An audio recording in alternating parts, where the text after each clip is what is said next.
बात करना ज़रूरी है। एक तो शॉर्ट नोटिस पे ही मैंने अपने लोगों को कहा कि आप कुछ इंपॉर्टेंट जो हमें नियर बाई के लोग हैं उनको बुला लीजिए। बड़ी सीनियर सोसाइटी की मीटिंग हम कुछ दिन में करने जा रहे हैं, 2-3-4 दिन पहले भी हमने कुछ लोगों को बुलाया,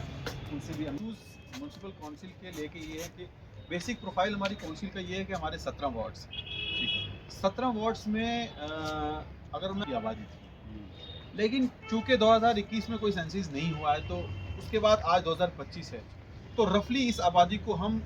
क्योंकि माइग्रेशन भी हुआ है रूरल टू अर्बन, तो इसको हम डबल मान के चल रहे हैं एज ऑफ नाउ। करीब 50,000 से ज़ायद आबादी है हमारे 17 वार्ड्स की। और जैसे यूजुअली क्या है कि जो हम सबसे बड़ा जो चैलेंज हमें एमसी को इस वक्त है दरपेश, वो है हमारा जो हम हर दिन घर से वेस्ट जनरेट करते हैं। मैं वेस्ट कैटेगराइजेशन की बात अभी नहीं कर रहा हूँ, नॉर्मल वेस्ट जो हमारे घरों से निकलता है, जो यूजुअली हमारे किचन का वेस्ट होता है ना, उसकी बात करना चाहता हूँ। अगर मैं थोड़ा सा और इसको ब्रीफ करूँ तो वेस्ट की काफ़ी सारी किस्में होती हैं। जैसे हमारे घर से निकलने वाला जो वेस्ट है वो ड्राई फॉर्म में आता है, देन वेट फॉर्म में आता है। कई बार उसको हम CND वेस्ट कहते हैं कि वो कंस्ट्रक्शन का वेस्ट होता है, वो वेस्ट होता है। हमें जो इस वक्त सबसे बड़ा चैलेंज है जिसके लिए आप सबको बुलाया है, वो हमारे सामने चैलेंज है। जो पॉइंट होता है आपके घर के बाहर, या वहाँ डालते हैं, या आपके अगर रूट पे गाड़ी आ रही है तो यहाँ पे कि होने से तो आपके ज़हन में ये भी आएगा कि मानो अगर पिछले 10-15 साल में कुछ नहीं हुआ जी, अब क्या हो गया। कि हमारा जो सॉलिड वेस्ट है करीब 100 मीटर दरिया से दूर,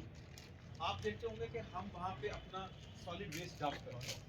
आप जस्ट इमेजिन करें, आज की बात अगर मैं आपसे करूँ तो आज हमें जगह नहीं बचेगी, फिर हम डंप कहाँ करेंगे। 1,62,00,000 रुपए की पेनल्टी डाली एमसी पुंछ पे नेशनल ग्रीन ट्रिब्यूनल ने, और ये कहा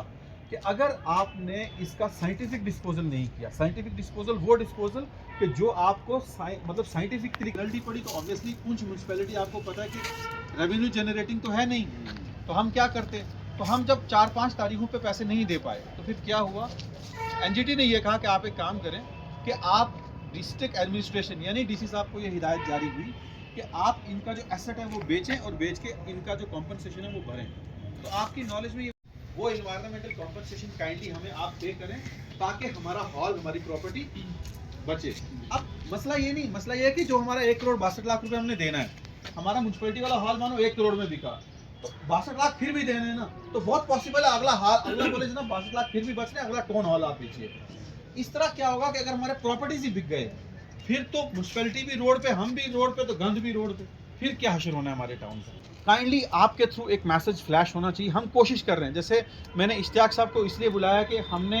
1-2 दिन में हम एक डेजिग्नेटेड गाड़ी चलाने वाले हैं जो मार्केट के एरियाज़ में पूरे शहर में वो खाली पोल्ट्री वेस्ट को इकट्ठा करेगी, पर उस गाड़ी में कोई और वेस्ट नहीं आएगा, जहां शहर से भी दूर हो, जहां उसकी बदबू वगैरह ना हो।